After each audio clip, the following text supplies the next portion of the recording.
I have 50,000 in personal limits and 1.5 million in business limits. I don't use the personal side because it's useless. Yeah. The real beauty of business credit is if you get, I have a $108,000 Chase card. If I max it out, if I run it up to $108,000, my personal credit stays intact. It's still an 825 credit score. If I do it on the personal side with a personal credit card, Blows it up. it blows it up. Yeah. And that's the trap I see so many Americans getting into. And that's why, Trump is like, oh, I'm going to put a 10% cap on it, is because people run it up on the personal side for something and then they can't get out of it. And then they have a 550 credit score because utilization is 35% of your credit and they can't get out of it. And they're just stuck in that life forever. All right, guys. Today, I got someone who specializes in getting unlimited funding to business owners in less than 30 days, often at 0%. I got my man, Evan Rugan, in the building. What's up, Evan? What's good, baby? How we living? Oh, man, we are living so good, dude. I am so excited for today's conversation, man. This is a hot topic right now, especially as we get into 2026, new year. A lot of people want to start businesses or they already have a business looking for some funding. And we're going to drop some game today on today's pod, so I'm excited. Facts. Me too, man. Yeah, man. So, first question for you, man. This is important for all the listeners. And you're actually going to be doing a free giveaway at the end of the show. Yep. For listeners that are looking to take advantage of this. But break down, because I think a lot of business owners, real estate investors out there in the marketplace, they've never heard of this before, but it's very, very important in terms of ability to get funding. And it's more important than a credit score. What is LexisNexis? So LexisNexis is essentially the business credit report that the banks use, that really only banks, private investigators have access to, and myself. But it's essentially, if you're not verifiable, you're not going to get $1 from the bank. What do I mean by that? If they cannot prove without a shadow of a doubt you are who you say you are, you're going to get a very low limit, or you will not get approved at all. And a lot of people come to me, 780, 790 credit scores. They're like, I got denied, this doesn't work, blah, blah, blah. It's like, okay, well, let's look at your LexisNexis. The story I told you backstage is we had a guy a couple weeks ago, just to put it into context, he had a great credit score, great limits, mortgage, looked solid on paper, 780 credit, and couldn't get funding. And he came to us, he came from another funding company, and I looked up his report, I looked up his LexisNexis file, and his name was Jared. And I'm like, hey, who's Scott? He's like, oh, Scott is my ex-business partner. He passed away 5 years ago. I'm like, okay, well, online, your business credit score says Scott owns your company. So do you think the bank is going to give a dead guy capital? They are not. So, and that was the difference of him getting zero or him getting $200,000 at 0%. And I know that the auto dealerships, if you go in to buy a car or lease a car, the financing department, they're going to be pulling the LexisNexis as well. And so very, very important tool out there. What else goes on the LexisNexis report? I mean, literally everything. Yeah, I mean, I have people's height, weight, any traffic infraction they've ever had. You had a speeding ticket in 2002. Yep. Any LLCs you own, literally everything. But, by the way, if you're watching, squeaky clean record. Other than he, likes to speed sometimes. But hey, I haven't had a speeding ticket since you said 2002? 2003. Oh, that's pretty good. That's 22 years ago, man. I was, to put in perspective, I was 17 years old back then. Right. That's funny. That's funny. But we also use it, people, it's good to give context when you're talking to someone. Before someone jumps on a call, I will know, okay, this person is associated with a real estate LLC located in Denver. Let me do some back-end research. That way I'm not jumping on the call blank. I actually know what's going on. Yeah, that's really good. That's really good. We do that investing in real estate by pulling like we use CoStar software, and it tells you what are the entities that own these properties, what are the lenders that funded these properties. It tells us a lot of information before we go into a negotiation with the seller. So this is the same thing, but for the typical consumer, the typical business owner. Yeah, because you have one shot at the bank. You can't put the toothpaste back in the tube. Once you go to the bank, the teller, isn't flirting with you. They're disqualifying you. Oh, you're in this industry? Oh, you're making this much revenue, this much net? Do you have any cash deposits? All that stuff. You are disqualifying yourself. So we work with people and have them say all the exact correct things, including the data points, what their profile says, how to put themselves in the most marketable position possible. Yeah. So anyways, if you guys are listening to this, make sure you stick around at the end because Evan's going to be dropping a special giveaway to you guys, be getting you a free LexisNexis report. Okay, drop some game on us. We're in 2026 now. This is a new year. If you're a business owner or a real estate investor listening to this show right now, what banks are going to be the most aggressive in 2026, the most lendable in 2026? Which banks are going to be printing the most money in 2026? Yeah.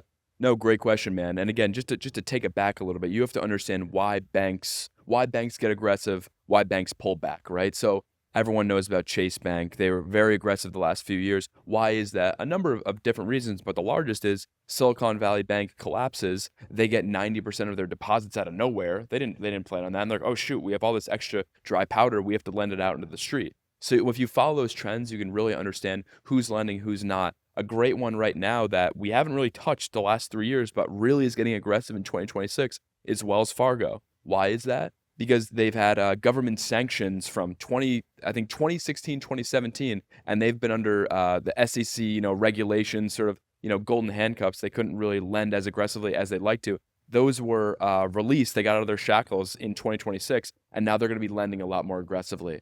Another one is Flagstar Bank, and you could look all this stuff up. Flagstar Bank is reducing a lot of their exposure to rent stabilized buildings in New York City. And their executives have said, okay, we're taking the exposure away from there. Now we're gonna lend that out to small business owners, which is a lot of the people watching this podcast. So, Flagstar Bank, Flagstar I've never Bank. heard of them. They're the big real estate lenders, like a Really? lot of mortgages, a lot of, Mm. like a lot of stuff like that. Yeah, sleepy, quiet bank. I would have thought off the top this is some local regional bank in some random market. No, they're Flagstars. I think they're in 25 different states. They're pretty big, but you wouldn't know them because they do a $3 million mortgage and no one knows about it. Mm.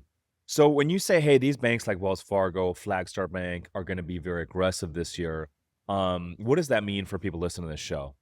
How can they take advantage of that? Yeah, that means you should start a relationship with those banks. For example, Flagstar Bank. I started a relationship with them last year. I put $5,000 in the bank account. And again, like you have to think about it, like the bank is a person. If I go to you, hey Rich, I really need to borrow some money. You're like, if I'm like, hey Rich, maybe I'd like to borrow some money in a couple months, and I hit you up in a couple months. Hey, I'd like to borrow some money now. You're probably a lot more comfortable. It's the same thing with a bank. You need to build a relationship with them. Banks only give you money when you don't need it. So I put a couple $1,000s in the account, and what that also does is it verifies I'm a real human being. I get through their verification process, and I go back in 20 days. Hey, Flagstar, that line of credit that you sort of told me about, I'm interested in that. And I got a $100,000 line of credit from Flagstar, no documents, all on the business side, and a line of credit that can be used for a real estate closing or buying a business or anything you'd like to do with the money. Yeah, no, that's big. And also if you're a business owner and especially a real estate investor, you're looking to get lending from like a local regional bank on one of your properties. I always say in the intro conversation, hey, we have X amount of business checking accounts with our current bank. I'm happy to move a few of these over to you guys and make a sizable deposit should you be interested in lending on this asset. And so, you got to think about the banks. They want their deposits too. And so how can you position yourself to be the most appealing to them? Now, go ahead. Well, yeah, no, I'll say, I know we have a lot of real estate people following this podcast, and real estate people, I work with them all the time because we'll just use them as an example. So number one, why do real estate people get disqualified? Well, number one, from the bank's perspective, they don't like lending to real estate because there's already so much leverage involved from the mortgage perspective, and they deem it as high risk. How do you de-risk yourself? Number one, when you're applying for mortgages, you're refinancing, you're getting credit inquiries. So we remove all the credit inquiries before you go to get lending because, again, the banks only give you money when you don't need it. If I have 7 inquiries, if I have asked 7 different people for money and I'm like, hey, Rich, let me borrow some money, and they see 7 other inquiries and they're not attached to a personal debt, you're going to be like, you asked 7 other people, I'm the 8th? No, I'm not going to give you any money. Mhm. That's the same way the bank And it makes thinks. you look desperate. Right, exactly. And we remove all those inquiries before you start. And again, a lot of our people are, they're great. They don't really even need the money. They're not in a desperate spot. They're just a business person. They're refinancing and buying real estate, and that's held against them. Another thing is, again, like if you go into a bank and you're like, hey, I work in real estate, guess what? You just disqualified yourself in the first sentence. Maybe instead of real estate, it's property management or real estate consulting is a lot better. You just put yourself into these buckets called an NAICS code, and you could have an 820 credit score, and you're disqualified before you even start. Yeah. And do you think the reason of that is because a lot of these banks feel like real estate is not an active source of income? I think it's more of as I've learned more about it, it's more of a balance sheet and exposure standpoint of, okay, we're already lending this much money on our books for mortgages and stuff like that. We've already allotted that amount of money to real estate. We don't want to lend more to real estate people. Yeah, no, that's really good. That's Because really good. they're $1 trillion companies. They go into finite boxes, and we just make our customers fit into those boxes. Yeah, no, that makes a lot of sense. Okay, so let's say that you want to make yourself most attractive to these banks and these credit card companies to get 0% intro financing, larger available balances when you go secure new credit cards. What are some other strategies that one should do before they go in there and do that? Make sure you're verifiable. Like I've said, any previous addresses that you have. If you have 7 previous addresses, you kind of look like a flight risk. Remove all those. Any inquiries we can remove. A You lot of can just people, remove all those? yeah, Really? yeah. It's I that easy? probably, I have about 55 employees now, so it's not just like me and a virtual assistant. There's a lot of people working on at Let's Get Funded. But I would say, if I had to guess, we probably remove 300 inquiries a day. They're just all day, just zapping them off, zapping them off. But I would say remove inquiries. Make sure your previous addresses are removed. Another thing, people freeze their accounts. Well, guess what? When you go for funding and they can't pull your credit, again, they can't verify you. They can't verify that you're a real human being. People are always talking about LexisNexis as well. Oh, just freeze that. Opt out of LexisNexis. But then that's if you have negative items on your business credit report. But if you do that, they can't verify that you're real, so you'll never get a dollar from the banks. Does it show when people freeze and unfreeze their account in the Well, in the there you just past? look up their name and it's just nothing. Yeah. There's just nothing there. It's like, Mm, okay, you're fake. yeah. It's funny because my dad does that. My dad's old school though. He's 82 years old, and he's like, I don't want anyone messing with my credit. Which I get it. So If you're not yeah, active, you're not doing anything with freeze it, no yeah, yeah, problem. yeah. But if you're gonna go for lending and it's frozen, you're not gonna have much luck. And I will say, because I'm all about solutions, if you do have negative items on your business side, LexisNexis is made up of a lot of different. It's a syndication of data from your Dun and Bradstreet, your Experian business, your any LLC you've formed. That data feeds there, so fix it at the source. And same with your personal credit, that can be fixed as well. Fix it at the source. Okay. And so what's the secret to getting max funding? Let's say you fixed all your stuff, you got all these little things off of your credit report that you alluded to. What's the secret to getting max funding? Okay, secret to getting max funding, I keep harping on this, is they need to be able to know without a shadow of a doubt you're a real human being. And what does that look like? Another thing I haven't talked about is relationship managers. We've been doing this for a number of years now. So we have, and it's not just me, I'm just saying if you want to go for funding yourself, make sure you go through a relationship manager. But sort of what we do is we know we have the most aggressive bankers possible, where anyone who's guaranteeing funding or guaranteeing anything in the credit space, I would be very weary of, because it's an unsecured asset. It's not attached to anything. My job simply is to tilt the game in your favor as much as humanly possible. And how do we do that? Another thing is having relationship managers where if someone's going through Let's Get Funded, they go through one of our relationship managers, where if you're at a bank, you get thousands of applications every single weekend. You log in on Monday, there's thousands of people that apply for stuff. If you go through a relationship manager and there's someone assigned to that file, they can be like, okay, without a shadow of a doubt, this person is attached to this relationship manager. I know that person isn't identity theft, and your application is put on the top of the pile. And what is a relationship manager? It is someone who is compensated to open credit cards, to open bank accounts. They're essentially an account executive at one of these banks, where their job is to get more business to that bank. Because at the end of the day, that's what this is all about. These are all promos for you to start your relationship at these banks. That's how I started. I was a TD Bank guy. Chase Bank offered me something in the mail. By the way, never take an offer in the mail and apply for it, because you're then designated under the promo section, which you'll get a much lower limit. Like, there's a tag in your file, promo. And I got that, this is years ago, I got a $15,000 card from Chase. Before you know it, I'm at the bank, I'm meeting the teller, I'm depositing money there. That's what they're hoping is going to happen. They gave me, to start, $15,000 at 0% interest. Put some money in their bank account, let's call it $10,000. Well, guess what? Chase just got $10,000 for me at 0%, Right. because they're going to take that money Right. and they're going to lend it out. Yeah. You're the new lender. Right, exactly. Yeah. And just for the people listening to this, I think this is very important. Break down when you deposit money into the bank, like you're essentially now becoming the lender. Like, break down how that kind of works. I mean, at a high level, the banks exist to lend out money as well. They have to lend out money. They have quotas. That's why I always say, like, applications for lending in like November and December, we always see a little bit of a drop off. Why? Because all these banks have already hit their quota. So if you deposit money into a bank, then they are able to turn around and put that into a syndication or put that into one of their investments. So they want your deposits. That's why they're so aggressive when giving out 0% promos between 12 and 18 months.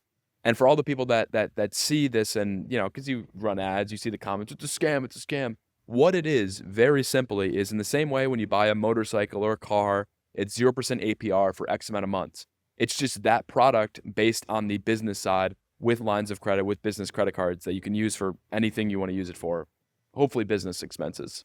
And so what can folks do that already have a credit limit? And like in your example with Chase, they gave you 15K. Maybe you have a limit that's 25K, but you're like, you know what? I want to increase this. What can you do to increase your credit limits once you already have a credit card? Well, number one, ask for it. That's 90% of it, and people don't ask. If you don't Yep. ask, you're not gonna get an approval. But essentially, hey, like I said, banks only give you money when you don't need it. Don't ask for a credit limit increase when your card is maxed out. If you know that you're gonna have some expenses coming up, request it beforehand. Amex, for example, you always want to request a 3x whatever your personal limit is. So my limit was $10,000 with Amex. I requested $30,000, and I was approved for that. Different cards have different approval processes, but I would say also if you're serious about getting business funding, you also don't want to have more than, I'd say, between $80,000 and $90,000 of personal limits. And why is that? Because if you go for Yeah. business funding, Why would you say that? yeah, because if you go for business funding, the bank's gonna be like, again, the bank is a person. I go ask you for money, and you're like, yo, you have $90,000 right now on the personal side. Why am I going to give you more money? So me personally, I only have like $60,000 of limits in the personal side, but I have $1.5 million in the business side at the time of this recording. I did another podcast, and I remember feeling I have 1.2 million, and it came out. And I'm like, fuck, Yeah. I have way more. Is that what you have I have $1.5 million. in personal limits? I have 50,000 in personal limits and 1.5 million in business limits. I don't use the personal side because it's useless. Yeah. The real beauty of business credit is if you I have a $108,000 Chase card. If I max it out, if I run it up to $108,000, my personal credit stays intact. It's still an 825 credit score. If I do it on the personal side with a personal credit card, Blows it up. it blows it up. Yeah. And that's the trap I see so many Americans getting into. And that's why, Trump is like, oh, I'm going to put a 10% cap on it, is because people run it up on the personal side for something and then they can't get out of it. And then they have a 550 credit score because utilization is 35% of your credit and they can't get out of it and they're just stuck in that life forever. Is that the key number? 35%? Don't use more than 35% if you want I'd to keep say your credit high? don't use more than 30, but really, I mean, my credit utilization on the personal side never goes above 10%. I think my mom bought a grill for Christmas. I'm like, she's an authorized user on one of my cards, and my credit score went down like 10 points. I'm like, Mom, why did you buy a grill? Yeah, I feel like a lot of people are doing, I know a few people personally that are helping people repair their credit. And so they will basically offer to add them to their credit card as an authorized user. And after 12 months of making payments on time, I believe it builds their credit up. And so they'll go and like have like 10, 20 people add on. I don't know what the limit is. Yeah, But for but different scenarios. Like my real estate guys, like for every 10 points your credit score is lower, on average, you pay an extra $30,000 over the course of your loan. So if you have a low credit score, I could add you to an authorized user tomorrow. In about a week, it will show up my 15-year Discover, and if you needed age, your score would go up 30 points. yeah. So I know some people that do that. How many authorized users can you add to an account?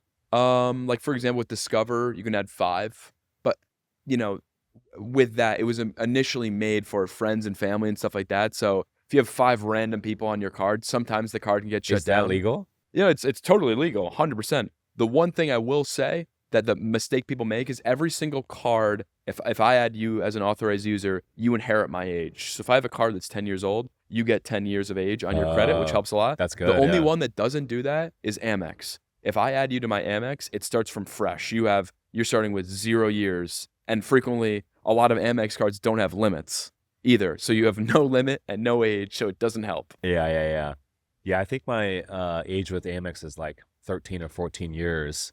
And some of my team members are on the business Amexes as additional users because they use it all the time. But interesting stuff there. You mentioned 10% with Donald Trump. What was the 10%? So he proposed through a tweet or Truth Social like last week that he's going to cap all credit cards, I think at 10% interest. That's not going to happen. I think and he said it's going to come out. It's not going to come out the time he says it's going to come out. He said by January 20th, executive order, we're capping all credit cards at 10%. But that would have an inverse effect and, in my opinion, hurt the people he wants to help because, again, credit card debt is a risk game. A lot of lenders will give out 25, 30% credit to riskier profiles because that's a great return that they can make. If they can only make 10%, that's just the risk profile isn't worth it, and they would slash limits and not give out credit card debt. Yeah. Also, I think that it would ruin their business in the sense of like cash flow coming in. And that would, I don't know. I think there would definitely be a trickle down effect, but Trump is a marketer. I think what he's trying to do is, hey, here's this tweet. Now, banks, let's have a conversation. Let's talk about this. Let's figure this out. yeah. So we talked about personal credit. What is business credit? Business credit is essentially, I'm trying to just describe it without using the business, and it is lending that is given from the banks through an LLC. You're able to get this lending given you have an LLC set up, your personal credit is in check, and you're in a non-restrictive industry. Now, again, it's very easy to not be in a non-restrictive industry. It's just, again, how you set up your LLC and make sure it's structured the correct way. Yeah. Now, but in LLC, your business can also have its own credit report, correct? Correct. Yep. Yeah. And what is that exactly? That is a Experian business credit that's done in Bradstreet. That is, again, like if you're missing payments on the business side, that's going to eventually show up on your personal credit and hurt both the business credit and the personal side. Another myth I want to dispel that a lot of people on Instagram are always talking about is they're like, yo, you need a virtual address, right? I've never met anyone who's gotten more business funding than myself. I've never met another person who's gotten $1.5 million at 0% without providing a document. All of that funding was done through LLCs attached to my personal address. Yeah, so just use a personal. Yeah, and it's more trustable. It's more trustable. Again, back to the Lexus Nexus. If you do use, and I see it all the time, and these guys that are talking about this, they heard from someone else through a course they bought for $99. If you go and you look up that LLC and you use a virtual address, a lot of times on the business report or on LexisNexis, it will show up as address is attached to a post office. Address is attached to a vacant commercial unit. So do you think a bank's going to give you that? If they say, oh, you run out of a post office, really? They're not going to give you $100,000. Well, it makes sense. It's like these guys want to know, hey, like push come to shove, they can find you. Yeah. You know? And so if it's a real primary residence, especially if you've been living there for 10 years, hey, that's even better. Yeah, and banks, again, this information was maybe relevant in 2020 before I was really in the game. I only learned about business credit 2021, 2022, and the same people who were preaching that, or they're talking about you need a virtual address, they're doing it from their home in their pajamas. I work from home too, but that's what my LLC says. It says that I work from home. Yeah, so you've gotten $1.5 million of business funding at 0%. Yeah. And was all of this with no tax returns as Correct. well? I've never provided a tax return. Damn. How do you do that? Break that down. Yeah. So and again, there's the six levels of funding. Level 1 is, and every single human is 1 through 6. Level 1 is you have negative items. You have inquiries, late payments, collections, derogatories, too many personal addresses. You can't do one of these levels you can't skip steps here. So level 1, you need to fix your credit. And again, to be extremely clear, I was my first client. I'm a real estate guy, own a bunch of real estate, still own a bunch of real estate. And I needed to fix my credit because I had a bunch of inquiries. I can remember counting down the days for my inquiries that come off my report before I knew you could just remove them. Level 1, you have to fix your credit, all those items. Level 2, you need to build out your file. You need to increase credit limits, get tier 1 credit, get Chase, American Express, PNC, a big bank on your credit report, right? So someone that the other banks know. Level 3, getting non-doc funding. You know, I've gotten roughly $1 million, probably like $1.2 million with nothing, no tax returns, no bank statements, just unstated income. Okay, that's level 3, and I use that business funding to grow my current business. Level 4 is bank statement based lending, where they're okay. We want to see bank statements. Okay, QuickBooks, for example, as a lender that no one talks about, they've given me $300,000 just based on the money coming into my business. Okay.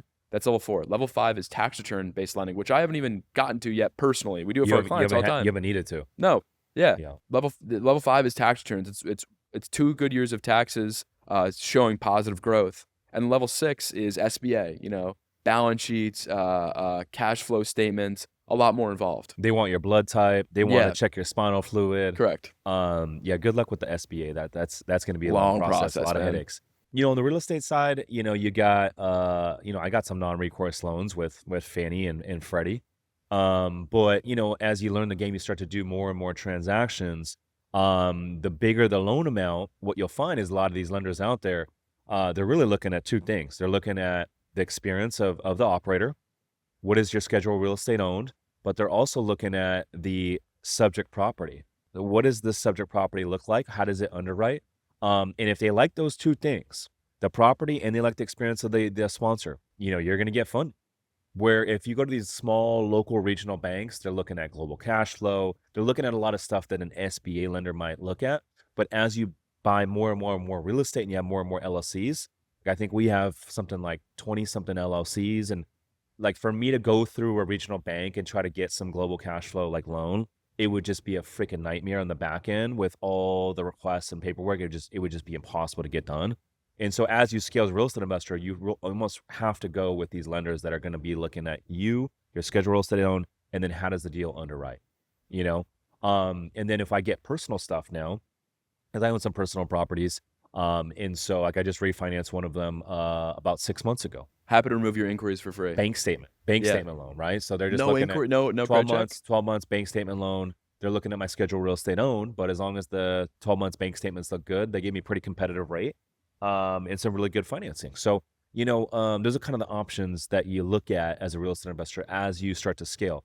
Now, I talked about non-recourse lending, Fannie Freddie, non-recourse agency loans, especially on the multifamily side, apartment side, has to be a little bit larger loan amount, but they will do, if they like the deal, they like you as the experience of the sponsor, they will do non-recourse lending, which is pretty cool. Meaning, non-recourse means like, hey, like, if you defaulted for whatever reason, they can't come after your personal assets. Right.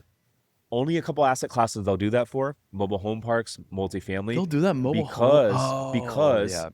the default rate for apartments, mobile homes, in a recession is very, very low because people will always need a place to live. That's the last thing they get rid of. People get rid of the cars, they get rid of the nice things, they're going to get rid of the vacations, they might get rid of a boat or an RV. But the last thing they're going to get rid of is the home to sleep in, because the next step is you're sleeping on the streets. And if you got kids, you got a wife, like, that's the last thing you're going to get rid of. No, So I love. I mean, I have a close friend of mine. Shout out Hansel. He owns, I don't know at the time of this, hundreds of millions of dollars of mobile homes, and it made sense to me because I grew up around a lot of mobile homes. Any friend, I had a friend who sort of bounced around, moving here, moving there, and they moved to the mobile home. You're not really leaving. You buy stuff. There's no other option for you really to go. And you get like, this is pretty comfortable, and it's like a fraction of the price of a mortgage. yeah, So I get it. yeah, no, 100%. So anyways, those are the two asset classes right there where it's easier to get non-recourse lending. You can get it for other asset classes. It's just a little bit more hoops you got to jump through, and that sort of thing. But anyhow, back to business funding, 0% funding. What are the hidden perks that only smart people know? The hidden perks of business funding. Yeah. Well, I mean, I haven't paid for a flight in years. I'll never pay for a flight. Yeah. I mean, perks. I mean, again, bank as a person. 0% 18 months. You guys all understand what that is. But think about it. That's if I go to Rich, I'm like, hey man, I'm gonna borrow $50,000, and I'm not gonna pay you $1 of interest until August of 2027, which is 18 months from now. No person would ever take that bet. That's how bad the banks want to lend with you. They will push that out for 18 months and not take $1 of interest in the hopes that you start a relationship with them. Like we talked about backstage, Chase Bank, and I've done this with a few different banks. Chase Bank alone, I've borrowed over $300,000 at 0% interest.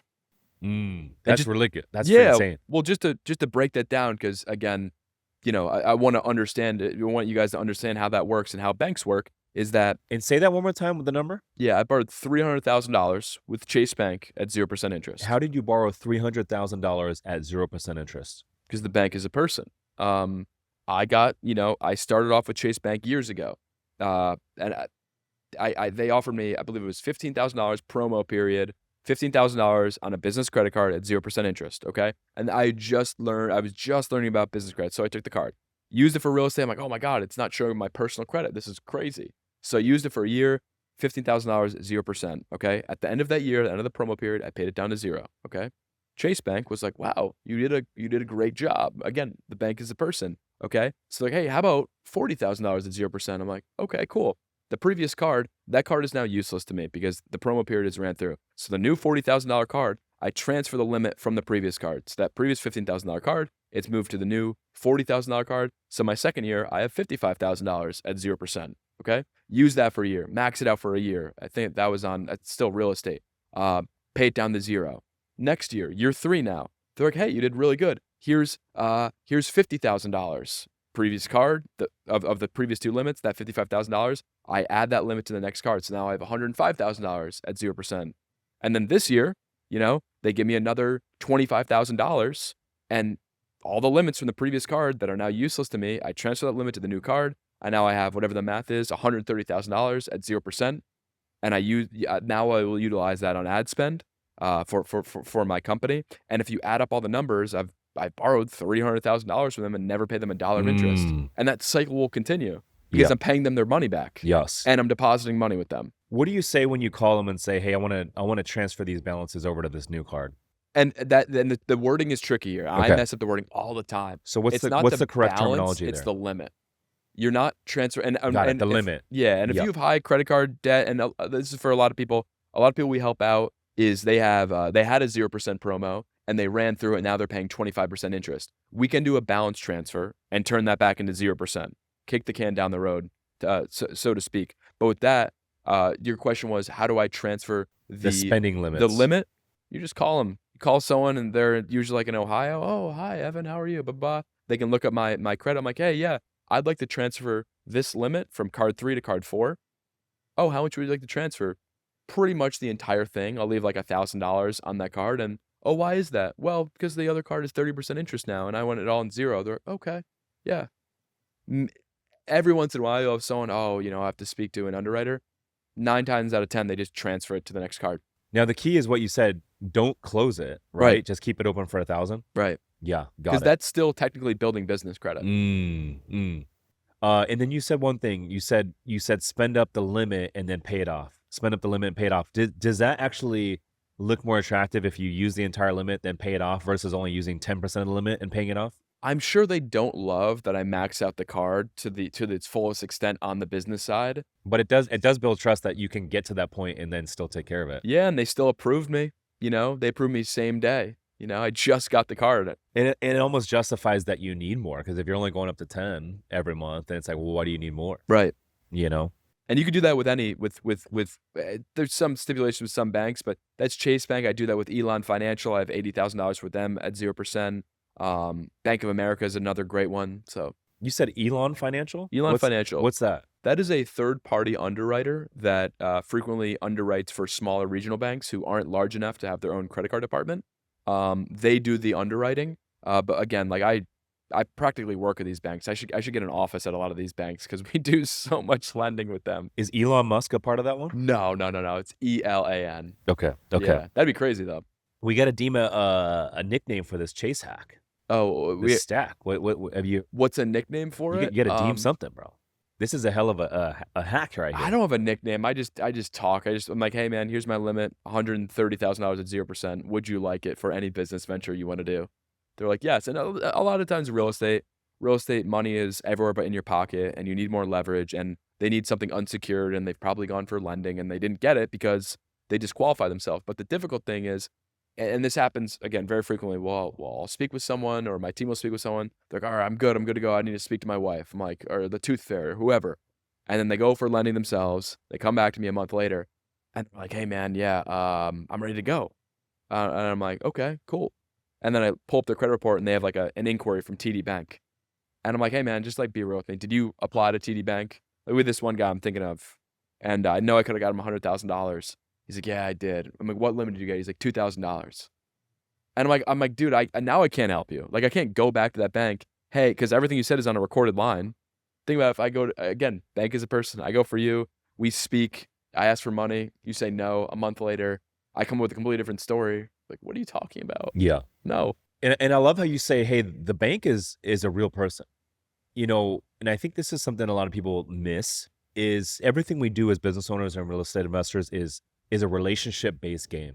So if you don't have enough leads for your business, you don't have access to lending, you don't have enough relationships. And so as a real estate investor, if you're listening to this show right now, I mean, when you go buy real estate, the bank is going to put up 60%, 65%, sometimes even 80% of the purchase. If it's a residential property, 80%. So they're your biggest partner. Why would you not take the time and go out of your way to build a genuine relationship with the key people at these banks? Or if it's a small private lender, why would you not go out of your way to build a genuine, meaningful relationship with that person if they're going to be putting up 65, 70% of these purchases? Yeah, and the thing is, like, that people forget, and I say the bank is the person because people come to me with all the different requests, like, "Man, no one's giving me any funding." And I look at their credit, I'm like, "Well, you screwed over everyone you borrowed money from." So if that is a person and you go from lending from another person, if they see that, do you think they're really gonna have a Yeah. large appetite to give you lending? Probably not. If you had money, would you lend yourself money? Yeah, exactly. Right. And, people, they'll have a $500 credit limit. "Oh, I want $100,000." I'm like, "This is an unsecured asset that, like, we need to get your comparable credit up a little bit to make you look a little bit more marketable." And the thing that they forget is these bankers, these relationship managers, they have quotas. They need to lend out money. They just wanna make sure that it's a good, solid person they're working with. It's not identity theft, it's a real business, and they're gonna use that money in a responsible way. Mm. Which bank should people not use? Um, yeah, Discover Bank's pretty useless. It's like the starter Pokemon. It's good if you need to get approved for a low limit credit card to start building your credit. It's great for that. Capital One is completely useless. Capital One, all the business credit reports to the personal side. And, like, I see a bank like Capital One, they have all these cafes popping up everywhere. I'm like, I don't want your cookies or your coffee. I want, like, a good looking teller, and I want you to lend me as much money as humanly possible. I don't need that because that's being subsidized by something, and I don't want it to be me. TD Bank is also kind of useless. I know I just referenced them. Because again, their business credit reports to the personal side. If you had a line of credit, it does not, but they're pretty useless. Mm. So those are some banks that people should never use. At the time of this recording, hey, 2027, they may wake up, "Oh, damn, we just missed out on all these new accounts opening because we're not aggressive or we're doing this." It might change, but right now, yeah, they're useless. Yep. What's the biggest mistake that you see people making when they're trying to get some 0% business funding? Not working with letsgetfunded.com. Mm. No, I'm serious. Yeah, because I read the comments. I see you What guys. what what is letsgetfunded.com? I know it's your company, but what do you guys do? We bring people from 1 to 6. Okay, 1, 2, 3, 4, 5, 6. Fix your credit, build out your file, get you access to business funding. We have a guy that he started as a level 2. He wasn't quite a 1. He had a 2. He had to build out his credit. He was a 1. He had a bunch of inquiries. Built out his credit. He already had a business that was sort of going. Got him non-doc funding. Got him bank statement funding. Got him tax return-based funding. We just closed a $500,000 SBA 7A with him to scale his HVAC business. Shout out to Jose. But and again, I see the comments. You charge a success fee. We can do that. However, if you want to do this with as low risk as possible, join my inner circle. It's $97 a month or $796 a year. I give out every single data point, every single thing I have done to get access to business funding. It is in there. So if you want to try and go for business funding yourself, you can do it. You have access to me, my team. There's a whole bunch of different resources in there. And because we're on the Rich Summers podcast, anyone who joins who mentions Rich, I will give them their Lexus Nexus profile, which I think costs me like For free? Yeah, for free. Damn, Yeah, let's yeah, yeah. go. That's Yeah, huge. yeah. Because Okay. it's like I'm not bringing these points up to be like I'm better. I got $1.5 million. Good luck. Every single thing with credit, they're fixable issues. Like I said, with the guy who applied for funding and his LLC was owned by a dead guy. If you have this knowledge going in, you can't put the toothpaste back in the tube. Once you speak to a bank, it's already out. It's all your business is out there. You can't go back. So you really have one shot to get this correct. The toothpaste gets dried up too, man. Correct. Yeah. Yeah. Evan, this has been great, man. So much game, so much value. Drop it one more time. Where can the folks get in touch with you if they want to learn more about your business? But also, where can they learn more if they want to take advantage of this free LexisNexis report? Yeah, so I'm sure you put the links in the bio or put the links, we're plugging it. links below. Instagram is Bowery, BOI, like Soldier Boy. The company is letsgetfunded.com. Pretty easy to find. And then if you want to join our inner circle or school community, it comes with free credit repair done for you. And again, like there's people that they make their business, they try to make money with credit repair. The credit repair for us is an incubator. I definitely lose money on the credit repair, but the goal is to get you ready for funding. If you decide to use me for funding, that's up to you. You've Let, free let's will in get America. let's get funded.com. There it Yeah. is. Yeah. He's Evan Rugan. Always dressed to impress, man. Have fun with LeBron James tonight. I'm Rich Summers. Listeners, thanks for tuning in. We'll see you guys in the next one. Peace.